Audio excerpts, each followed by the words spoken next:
July 22nd, 2021. Cass County Commission meeting to order. Roll call, please, Jeff. Second Commissioner Bob Eubanks. Present. Associate Commissioner District 1, Monty Kisner. Present. Associate Commissioner District 2, Ryan Johnson. Present. Please rise for the pledge.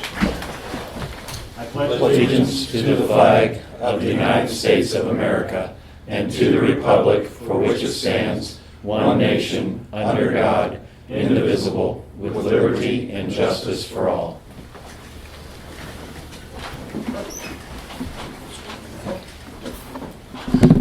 Any motion to accept the agenda as presented? So moved. Second. All in favor? Aye.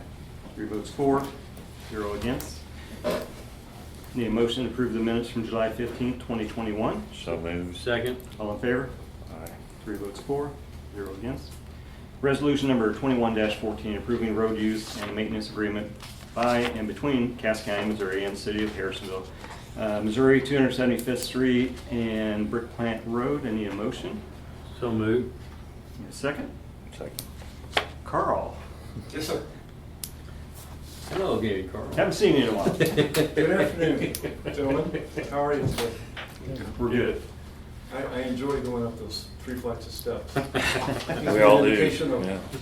where I'm at in life. So did we get, we had several concerns about a couple of the property owners out there. Yes, and to give you an update, one of the property owners that we will have to work with possibly is where the lift station is.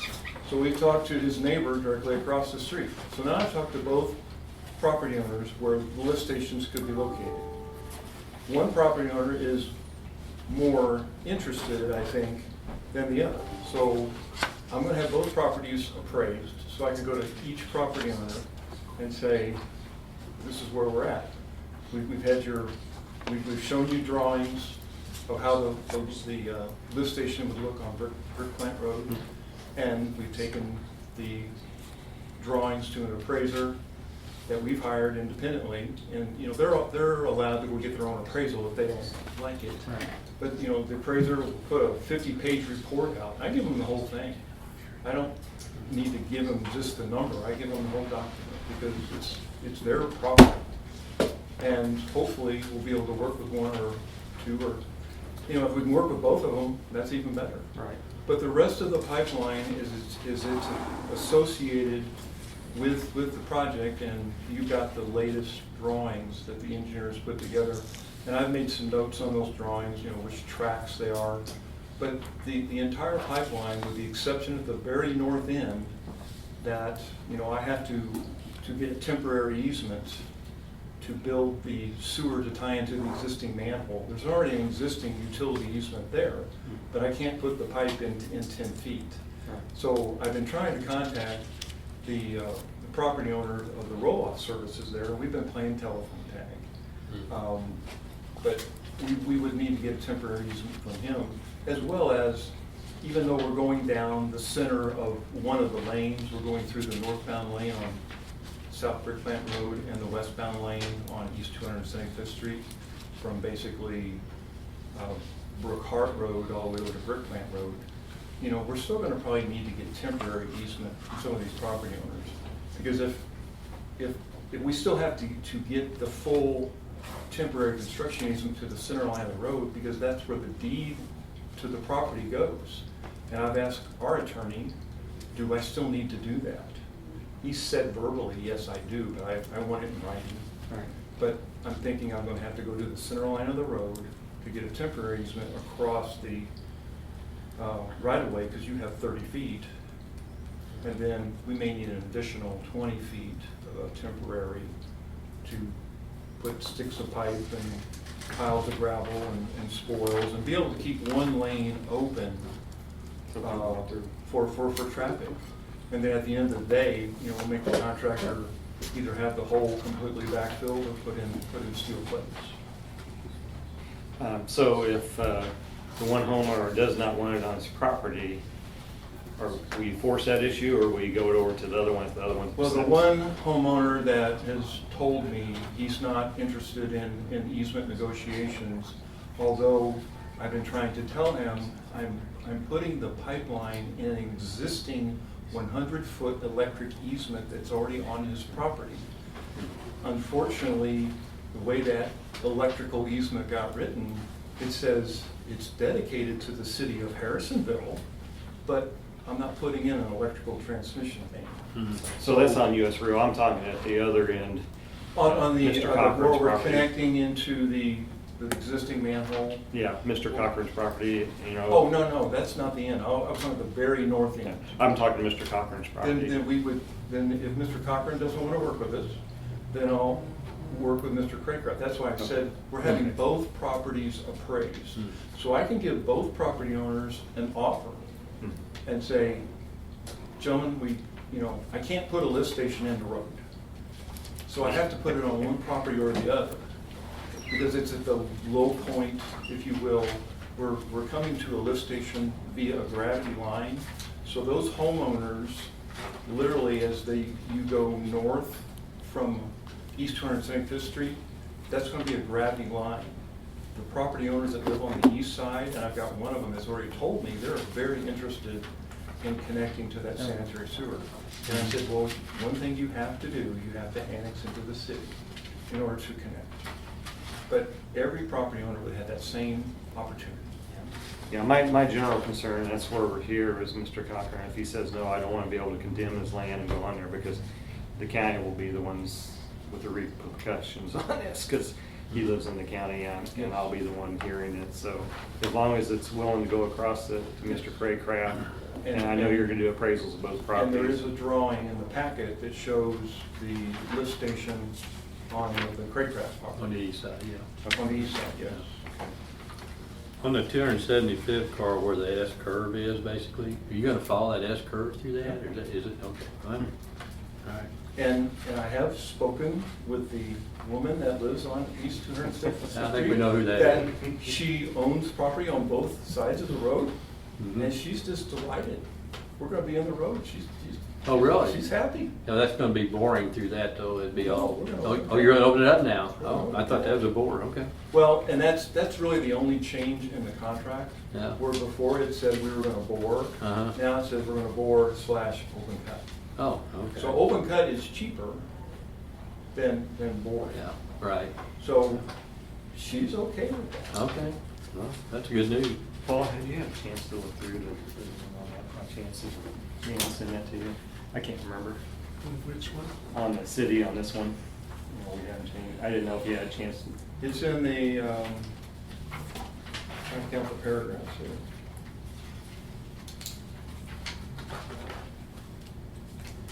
So it sounds like you're fairly close to getting an agreement with. Well, most where, of them. where we're at, Bob, is that once we have an agreement with the county that we can use the road right of way, then we're gonna turn our surveyor loose to prepare the actual easement documents for each individual track. Once he prepares the individual tracks separately, then they go to the appraiser, and the appraiser will appraise all of the tracks, give us the reports, and then we'll provide the value and report to the property owner. Okay. And I'm just assuming, since our attorney said I had to get a temporary construction easement to the center line of the road, we're gonna be temporary for the 30 feet. So there really would be no permanent easement that we would be required, because we would be in the county's road right of way, except for, where the lift stations have to be. Okay. And, we've talked to Walmart, we've talked to Sapp Brothers. Walmart's already signed the one utility easement that we had before, and they signed the utility easement for that. But we still need additional temporary, so I told them that, and they're working on that, and I contacted Sapp Brothers. And the other property owner will just send in the offer and officially with a 60-day letter, and we'll start the process. Okay. Is there manholes gonna be in the road? We didn't discuss that, I don't recall. The manholes will be in the road. There will be some but manhole. They're gonna be at grade. All right, Because, basically every 400 feet, you need a Okay. manhole. okay, Every time you change direction, you need a manhole. yeah. But yes, and initially when they were on private property, they probably were not going to be in Yeah. the and if we were going to bore, they were not going to be in the road. But Uh-huh. that is one. So they won't be like setting highway. Negative to it, Mhm. but But every time you've got manholes, then that means gravity sewers, and that means those property owners could have sanitary sewer if they chose to. And they'll be below the surface. They won't be like 7 Highway over in Pleasant Hill. We need to We're not gonna forewarn our have road and bridge. missile silos. We're not in the floodplain. We don't have to put the manhole frame and cover above the floodplain. It's not in the floodplain, so we don't have to do that. All right. We can be flush with the ground, flush with the road surface. Any other questions? All right. No, I think I like the changes you made, Carl. I think that's, I appreciate you working with us. I think that's very workable at this stage, as far as my opinion goes. I mean, you guys, whatever you think on it also. I appreciate you going out there and talking to those 2 homeowners. That was the 2 that we had the main concern with. And so I don't have any more questions. No, I have none. All right. All in favor of resolution number 21-14, approving road use and maintenance agreement by and between Cass County, Missouri and the city of Harrisonville, Missouri for 275th Street and Brick Plant Road? 2 votes for. Any against? 1 against. Resolution passes 2-1. Gentlemen, thank you. Thank you, Carl. Resolution number 21-32, approving a work authorization agreement with Anderson Engineering Incorporated regarding Olson Acres wastewater lagoon. I need a motion. So moved. I'll second. Any discussion on that? Just do not. We'd have to break for supper if we talk about that one. Yeah. It's starting to work on a problem in the county that's in a subdivision that has a failing lagoon system that the county's contracting with an engineering company to start looking at ways to repair, replace, whatever we need to do. And it's the first step in the process. All in favor of resolution 21-32, approving a work authorization agreement with Anderson Engineering? 3 votes for, 0 against. Treasurer Steve Chesley submitted bank reconciliation for June 2021 and 6-month settlement record for, or report for the record. That will be entered into the record of the county. Do you have any comments, Steve? Do you have any questions on the 6-month settlement? By statute, I have to formally report that. The balances look really good. Balances look good. Yep, you can see we've done pretty well so far this year, and I really don't see any red flags at this point myself.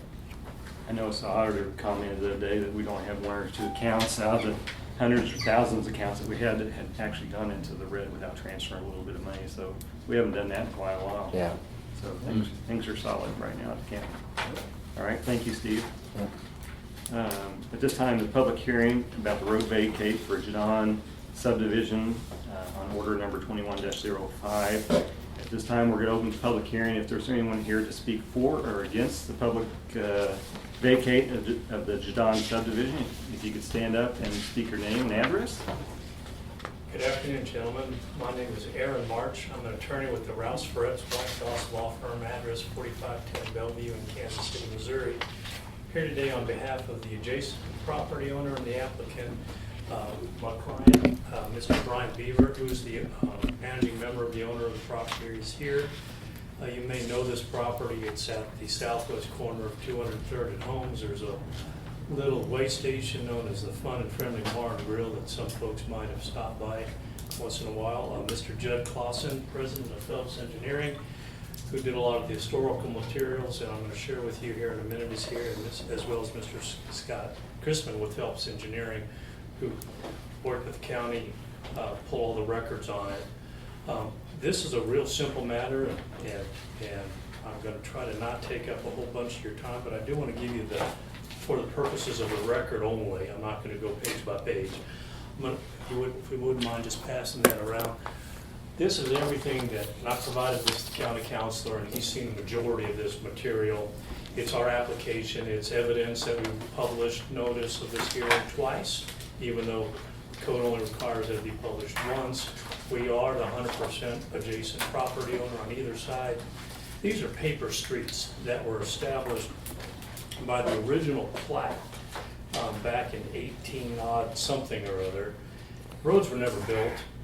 And all of the supporting paperwork behind this is material that shows that everybody had thought that these streets had already been vacated. There are deeds stating that the right-of-way had been vacated and transferred. There's actually a title commitment from the title company suggesting that they would insure over it and that it had been vacated. So everybody thought it was vacated. The reason it came to surface is we're trying to do some improvements, and that means upgrading our septic system, and to upgrade we need to have a unified parcel. Well, we have this paper street that turns out might not actually be vacated, so we need to get rid of that paper street so we have a unified parcel to improve the systems there. I'd be happy to go into a whole lot more detail and put you to sleep, or just take any questions that you might have.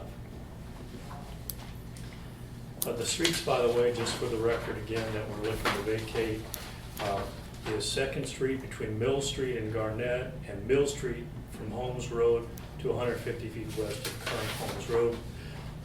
In the packet, it shows up in several places. It shows highlighted the areas that we intend to vacate, and it's actually attached to the resolution.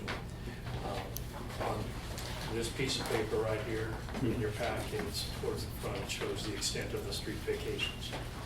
So again, happy to answer any questions you might have. Where I was looking on the county GIS, and the Smith property is located direct west of there. It looked like, and that's for informational purposes only, but it already looked like they vacated that portion of whatever street that is that runs back west, runs the Jadon Bar to me on there. I don't know if you've been on the website to look, but I didn't, why don't you come on up? This is Scott Chrisman with Phelps Engineering.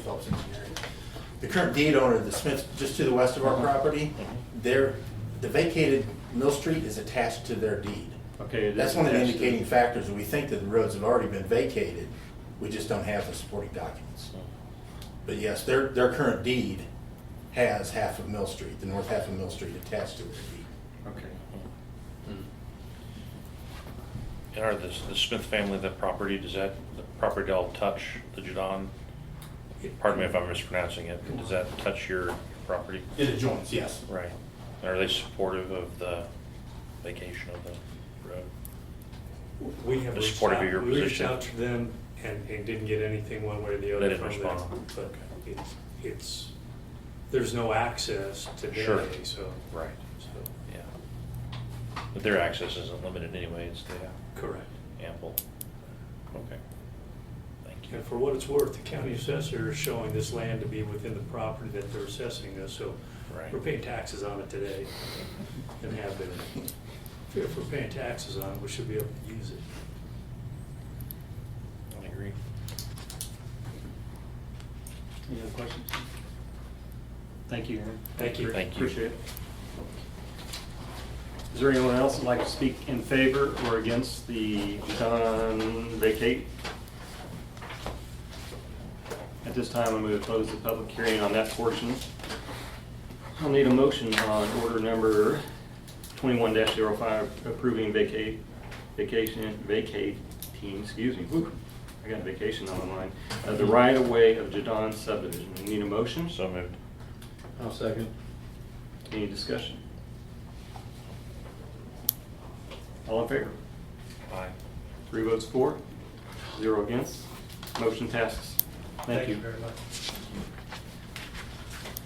Miscellaneous business. Chris Mullendorf. Good afternoon, gentlemen. It's that time of year, and I wanted to give you some heads up on our tax sale. The contract you approved a couple of meetings ago for the Raymore Journal, they will be printing 110 properties in tonight's edition, hitting the streets about 5:30, so you may get some phone calls. We have 110 properties this year, and I'm going to give Jeff for the record that list that we're now considered part of the tax sale. We are also, statute, really the burden for me in statute is to make sure people know their property is subject to tax sale. So my burden is notification by and large, these 110 people are ghosts, and so we will begin the process of now going to their yards and putting those big orange signs up. But I am going to publish this list tonight on Facebook, LinkedIn, and Twitter.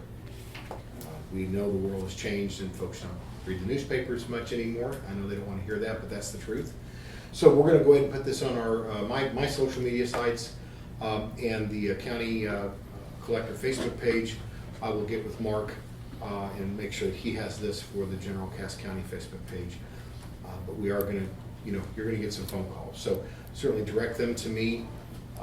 We are taking payments at the counter. We're no longer taking personal checks at this point. Going to have to be cash, some sort of certified funds. Just to put it into perspective, on this day last year, we had 189.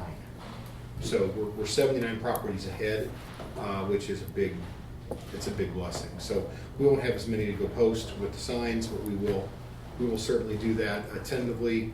August 4th is when we're tentatively going to do that. So I wanted to just make you aware before the phone started ringing of what's going on. We're down to 110, and if anybody wants to see the actual list and the taxes, I brought an extra copy as well. Where would tax sale be? Will it be out here on? Yeah, the city of Harrisonville gave me permission to vacate Pearl Street for the morning, and I have physically gone door to door to everybody along Pearl Street to let them know the date and time. We're going to go ahead and have it outside again. We're going to live stream it on Facebook. I believe Alan Edmonds from the North Cass Herald will have a drone overhead, so nobody can say this was held in darkness, that this was right, that we didn't let people know what was happening. Stay away, Ryan. So we're gonna blow this thing up, and I'm adopted just for that. you should. It's quite a spectacle. So last year we had 32, and I sold 27. This year the goal is to get below 27. We are going to have 5 because we have 5 second or third offerings. So. Do you have your special outfit on? What's that? Do you have your special outfit on? I was planning on wearing a seersucker suit, if that's Okay. okay with my caller, Mr. Chesley. So, it's, I'm hearing some groans back there, but you just gotta be brave, that's all it is. So Thanks, that's where Chris. we're at. Thank you guys. Thank Appreciate you. it. And then I think we have some people from Spectrum, is it? Yes, yes. Step right. If you don't mind saying your name, just so I can get it in the record. Absolutely, yeah.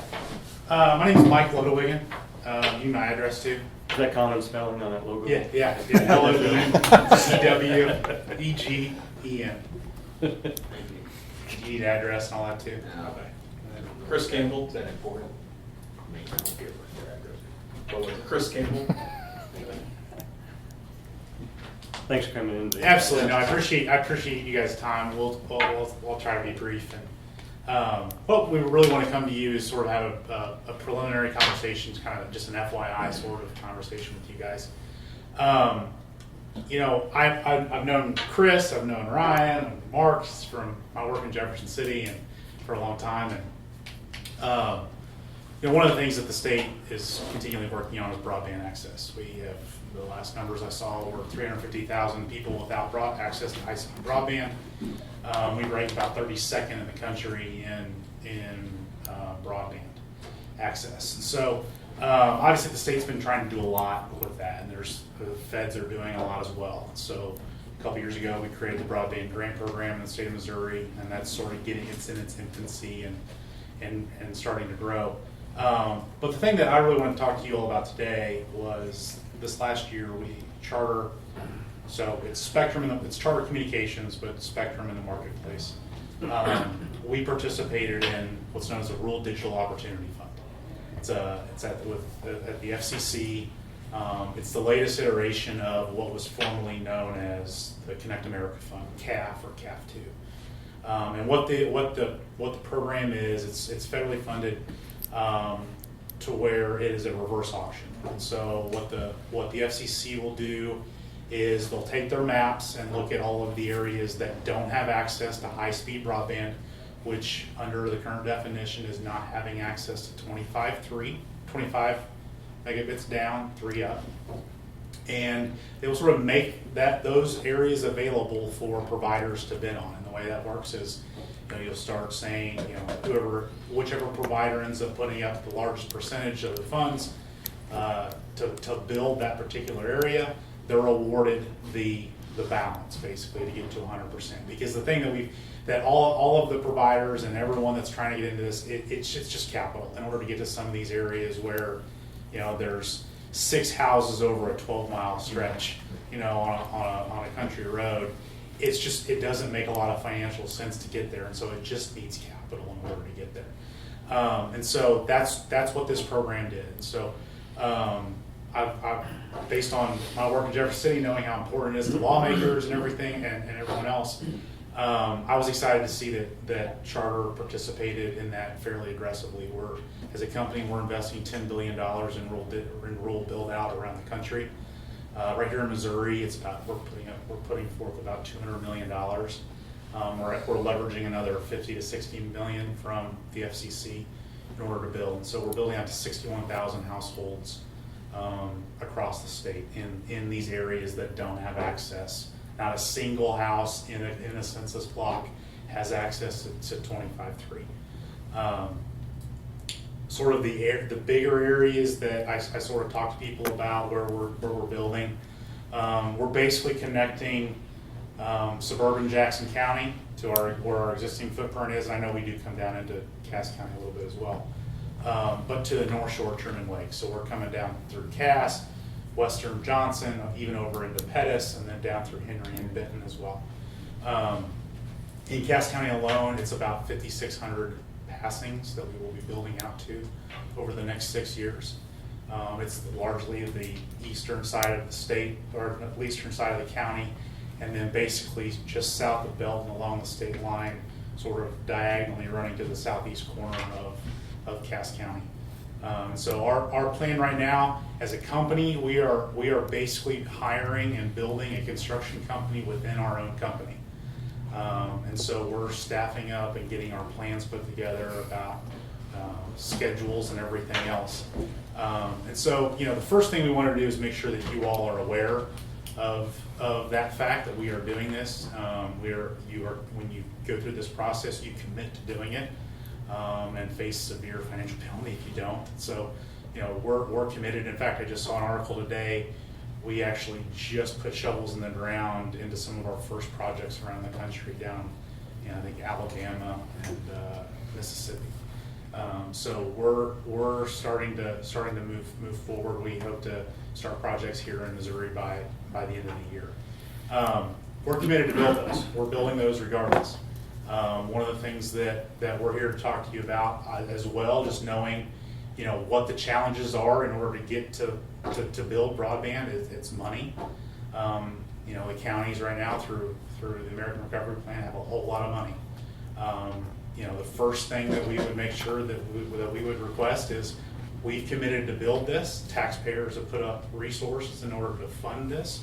We're building it. I don't know that there's a lot of reason to spend additional taxpayer dollars in those given areas, whether it's with us or some other provider, because we're building.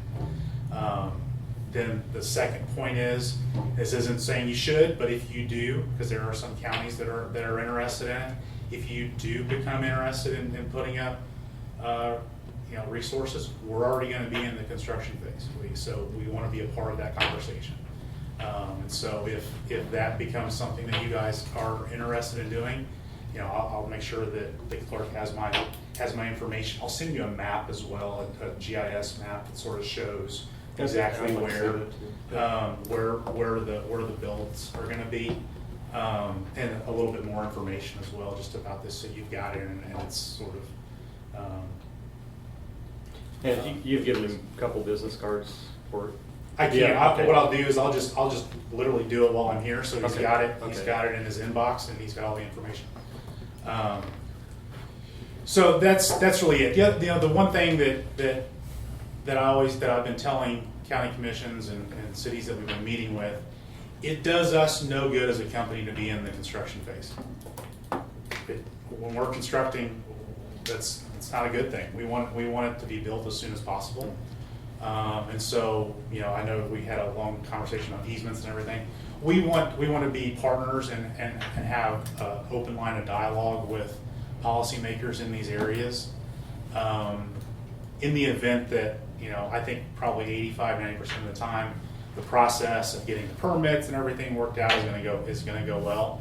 But we'd be foolish to not think that there will be instances that stuff comes up. And so we want to make sure that we've got a dialogue going with leadership in these communities.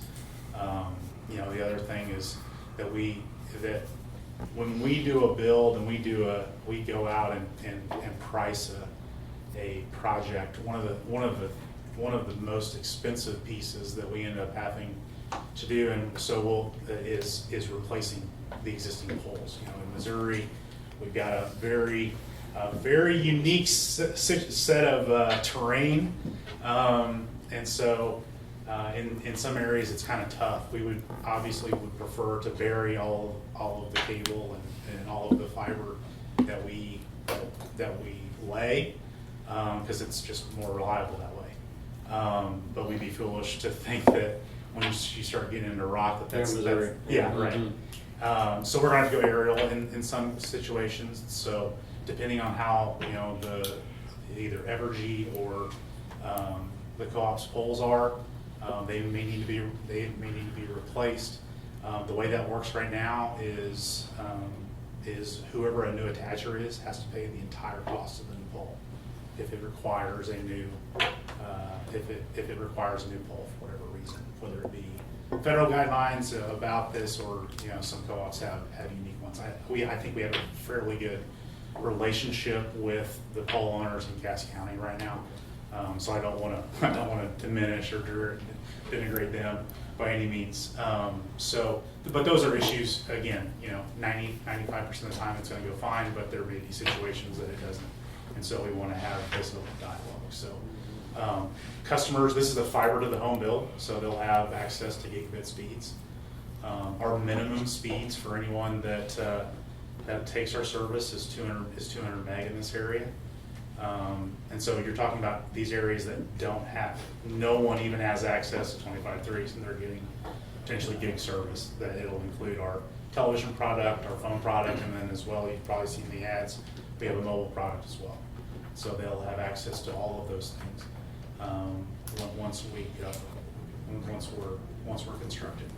What's the minimum price for like 200 meg for the start out? Will they even release that yet? So the thing is, it's a standard price. I'm trying to think what the last pricing. It really depends on the program. They can run from anywhere from $49.99 a month all the way up to $100 a month, something like that. They'll run deals, so you can get potentially a gig service for a lower price. I think it gets up to $89.99 a month for a gig. That's not for 200. I think it may be $69.99. The thing is, somewhere in that range. What we typically do though, and we do run specials, but our base price that once you get past the way that providers typically there's a introductory price and then base price. What I tell people, particularly these areas where we're coming out and we're the only guy in town, you see these situations where there's some of these providers that have gotten this federal money, and then they know they're the only ones there, and they're charging 200. It's crazy what some of the numbers are. With Charter, what we do is it's a national pricing model. So in those areas in Iron County, Missouri, for instance, we're going to be the only ones there. Okay, they take advantage of all the competition that we have everywhere else. In Kansas City, there's 5 providers, and that's the way it is in a lot of bigger communities. So they're able to take advantage of that because we do that standardized pricing. Okay. So we're not trying to gouge them by any means. Great. Any questions, guys? No. Thank you for coming. Yeah, and then I just also want Chris to kind of talk just a little bit about what he does with Charter. And I'll be real brief. So I work in a business capacity with municipalities and with school districts. So for instance, as services do get moved further south into the county, we just want to establish a relationship with the county itself or whoever may be your technical contact, or if you guys outsource that, that's fine too. But just establish that relationship so as things come along, they understand, hey, there are services in these areas, we can reach out to Spectrum, and they might help us with that. Do you guys have somebody that handles that for you, or? The only thing we have is someone just for the county offices itself. We don't. So there is somebody here that you guys Yeah, that- do employ? We have an IT director, yeah. An IT director, who's your guys? Mark Wise. Mark Wise, okay. I'll reach out to Mark, that's really all I need at this time, and then further down the road. On the way out, if you stop over here to Jan, she'll get you his number. Okay, sounds good, okay, It's nice. appreciate it. It'd be nice to have some competition in town. Yeah. Thank you, guys. Thank you. Absolutely, thank you. Appreciate it. Any other miscellaneous business? Not seeing any. Any public comment? They all left, not seeing any. Commissioner Communications? I have nothing. Not seeing any. We are going to adjourn into executive session under 610.021.1 legal, 610.021.2 real estate, and 610.021.12 contract negotiations. After we come back from the executive session, we will adjourn the regular meeting with no further business discussion. Thank you all.